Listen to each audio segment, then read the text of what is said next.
Hi welcome to 10 TV sports. This is Kiran. Sunrisers and Delhi Capitals ఈ మ్యాచ్లో చూసుకుంటే అభిషేక్ శర్మ చెలరేగిపోయాడు. ఒక రకంగా చెప్పాలంటే పులి ఢిల్లీని వేటాడింది ఆ రేంజ్లో ఆడాడు. జస్ట్ 47 బాల్స్కి 100 కొట్టాడు. ఆ తర్వాత ఇంకా చాలాసేపు ఓవర్స్ ఉన్నాయి. ఖచ్చితంగా Abhishek Sharma Chris Gayle record break చేస్తాడేమో అనుకున్నాం, 175 రికార్డు. కానీ ఆ తర్వాత క్లాసన్ వచ్చాడు. ఎక్కువ క్లాసన్కి స్ట్రైక్ ఇవ్వడంతో తను తగ్గాడు కొంచెం. ఇక ఈ మ్యాచ్లో చూసుకుంటే అటు క్లాసన్ కూడా చాలా బాగా ఆడాడు. ఫినిషింగ్ ఇద్దరు, అభిషేక్ శర్మ అవ్వచ్చు, క్లాసన్ ఇద్దరు ఆరెంజ్ క్యాప్ రేస్లో టాప్ 1లో టాప్ 2లో ఉన్నారు ఇద్దరు. ఇక అటు బౌలింగ్ చూసుకుంటే ఢిల్లీ ట్రిపుల్ ఆఫ్ అయింది. ఒక అక్షర్ పటేల్కి ఒక్కడికి ఒక వికెట్ పడింది. ఇషాన్ కిషన్ రన్అట్ అయ్యిండు బ్యాడ్ లక్తో. లుంగ్నిడి కానీ కుల్దీప్ యాదవ్ కానీ నటరాజన్ అందరూ ఫెయిల్ అయ్యారు. అనుకోకుండా నితీష్ రాణాకి బౌలింగ్ ఇచ్చారు. అసలు నితీష్ రాణాకి బౌలింగ్ ఎలా ఇచ్చాడు అక్షర్ పటేల్కి తనకే తెలవాలి. తను 4 overs వేసాడు, చాలా రన్స్ ఇచ్చాడు, 50+ రన్స్ ఇచ్చాడు. ఇక ఈ మ్యాచ్తో అభిషేక్ శర్మ చాలా రికార్డ్స్ క్రియేట్ చేశాడు. ఐపీఎల్ హిస్టరీలోనే టాప్ 3 స్కోర్ తంది. అండ్ అలాగే అటు Virat Kohli international and IPL centuries కలిపితే విరాట్ కోహ్లీ టాప్లో ఉన్నాడు ఇండియన్స్లో 9 సెంచరీస్తో. అలాగే రోహిత్ శర్మ 8 సెంచరీస్తో తను టాప్ 2లో ఉన్నాడు. ఇప్పుడు అభిషేక్ శర్మ రోహిత్ శర్మని దాటి విరాట్ కోహ్లీ రికార్డు ఈక్వల్ చేశారు. ఇప్పుడు విరాట్ కోహ్లీ అండ్ అభిషేక్ శర్మ 9 సెంచరీస్తో టాప్లో ఉన్నారు. స్టార్టింగ్లో హెడ్ కొంచెం స్లోగా ఆడాడు. మళ్ళీ పవర్ ప్లేలో తను చాలా బాల్స్ వేస్ట్ చేశాడు అనిపించింది.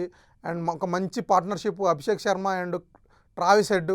ఆ తర్వాత ట్రావిస్ హెడ్ అవుట్ అయిన తర్వాత ఇషాన్ కిషన్ వచ్చాడు. తాను స్టార్టింగ్ ఎక్సలెంట్గా ఆడాడు. మంచి ఫామ్లో ఉన్నప్పుడు అనుకోకుండా బ్యాడ్ లక్తో నాన్ స్ట్రైక్ రేంజ్లో తను రన్అట్ అయ్యాడు నితీష్ రాణా బౌలింగ్లో.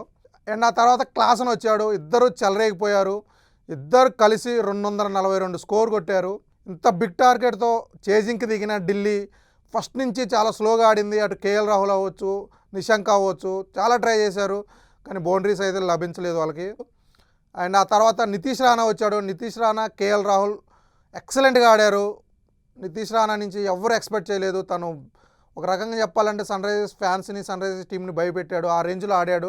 ఆ తర్వాత దిల్షాన్ మధుసంకా వచ్చి సూపర్ బాల్తో కేఎల్ రాహుల్ని అవుట్ చేశాడు. ఆ తర్వాత ఇషాన్ మలింగా వచ్చి బ్యాక్ టు బ్యాక్ బాల్స్లో నితీష్ రాణాని అండ్ డేవిడ్ మిల్లర్ని, డేవిడ్ మిల్లర్ని అవుట్ చేశాడు. ముఖ్యంగా డేవిడ్ మిల్లర్ బాల్ అయితే ఎక్సలెంట్ బాల్. అసలు బిత్తరపోయాడు మిల్లర్, క్లీన్ బౌల్డ్ చేశాడు తన్ని. ఆ 2 wickets back to back match turning point. అక్కడి నుంచి వాళ్ళు కోలుకోలేదు. స్టబ్స్ అవ్వచ్చు, సమీర్ రిజ్వీ ట్రై చేశారు, చాలా ట్రై చేశారు.